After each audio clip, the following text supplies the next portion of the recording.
On a much more interesting note, and something that I think is quite newsworthy, we have online Debbie Hayes. Good morning, Debbie. Good morning, Tina. Thank you for having me. That's fine. I think it's a very interesting story. So, Debbie, just tell us a little bit about your background. I'm a midwife of 32 years, obviously from the UK, but most of my practice has been here in New Zealand.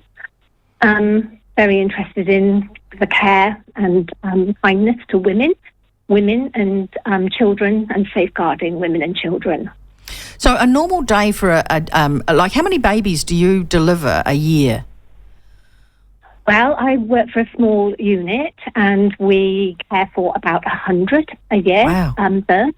Yeah. Yeah. I have worked for large hospitals in England, 4,000 births a year. Mm-hmm. And I've worked in Australia for a year as well. That was travelling, so variable. So once every 3 days there is a birth, pretty much? Yeah, that's right. But sometimes it's 2 a day and then we don't have any for 10 days. Yeah. And so what is happening in the world of midwifery that has got you into a position where you have decided you have to set up a petition? What is the issue here? Well, the issue is our governing body, the Midwifery Council, have every 10 years we have a new scope of practice, and this is a legal document, and it's supposed to describe what midwives do and their boundaries of practice. Mm-hmm. And so this document that they've released,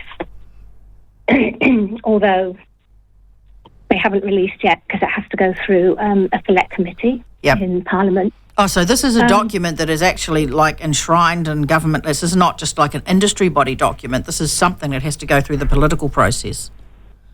That's exactly right. And anyway, so they have made a decision to use the word whānau, but not the words woman or baby or breastfeeding or mother in that scope of practice. Wow. I know. Yes. You laugh or you cry. Yeah, so they're just using the very generic term of whānau, which, you know, some people are fine with, other people probably won't be fine with, to be frank. But I don't even. Sorry. No, you carry on. I don't even know if the majority of Māori would be happy with that. I don't think there was any consultation with any iwi, and there are over 100 of them, I believe.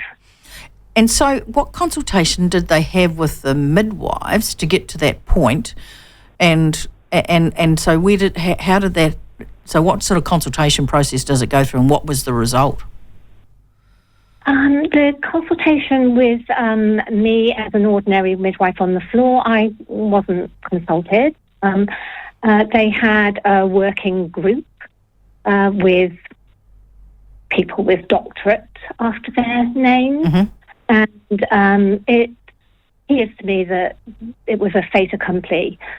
So they did put out their new scope of practice and asked for comments or feedback. And what my petition says is that only 3.7% of those respondents actually agreed with the scope. Yeah, I saw that. That's quite extraordinary, really. It is extraordinary, and you would think, given that figure, they might act on it, but it just went ahead regardless. Well, there was two things that were really extraordinary about that. Is it was bugger all midwives who actually put in any feedback, and then there was quite a number of the public that did, and they were just like, yeah, nah, this is really stupid. Yeah, that's right. And 90.8% were negative responses. Yeah. So it's a complete rewrite of gender-specific identification in a process that is very biological, female, male, and that's it, really, isn't it? Exactly. Yeah. I mean, this has been creeping into the health service for a long, long time. Mm-hmm. It sometimes feels like not a creep, but a freight train. But I've got some examples of what I see in my everyday life in my workplace. So, sex assigned at birth. Yep. Because we don't actually get to assign it; it is actually there to see. Yep.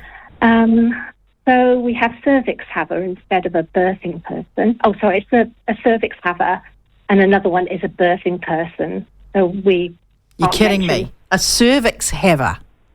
Yes. That is a term. That is actually a term they're using. Well, that was on a poster inviting cervix havers for. Yeah. Oh my goodness. So perinatal is now the buzzword for maternity, because maternity is too maternal, I guess, feminine. I don't know. Oh dear. And then we've got chest feeding now. Chest feeding, yes, I know. I object to that. I object to that. I love my breasts. I mean, of all of the parts of my body that are pretty cool, they're my cool bits. And I'm going to carry on calling them for breasts as long as... Exactly. And don't they work miracles? They were what, sorry? They work miracles, don't they? They do work miracles. They nurtured my son. They are part of the sexual process for a whole host of reasons. They are what you are, and I'm not going to call them a chest. A chest has no boobs. Well, it can, but That's right. I mean, I've looked after a lot of women that have very little in the way of breast tissue, but I still wouldn't say it was a chest. And they still breastfeed their babies. Yeah, because there's no milk comes out of a chest. There's milk comes out of breasts. No, it's funny that, isn't it? We've got a corker here. It's from the ACC. Yeah. So they've already embraced whānau as a descriptor for women, and that's in the maternity setting. I don't know if you know, but in recent months, the ACC have included birth injuries in their factor for claims. Yeah. And but they don't refer to those injured women as women. They're whānau. And then recently, one of my colleagues told me that a father is now a non-gestating parent. Oh, you're kidding me. No. What a load of tosh. What a load of tosh. Non-gestating parent. Oh. Yeah. God.